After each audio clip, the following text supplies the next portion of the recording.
Да, не сме на вилата. Вкъщи сме. Показвам ви един дъждовен ден в Дружба. И защо ви го показвам обаче? За да видите подготовката за градината. Вчера, след усилен труд и малко болки в кръста, пакирахме разсада. Тук зад гърба ми някой тропа, докато си правя клипчето. Казвам Бобо и Магданоза на терасата, но най-вече страхотния ни разсад. Може би ето тук малко имаме проблем, но ще наблюдаваме и ще видим дали ще се стабилизира това коренче.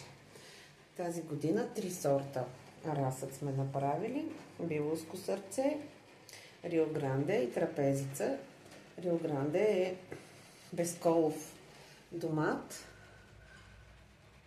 Ще го пробваме, ще видим дали ще стане.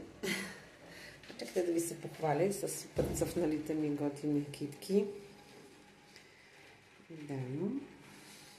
Защо аз много си харесвам този балкон остъклен, защото и отгоре е светъл и много добре се отразява на моите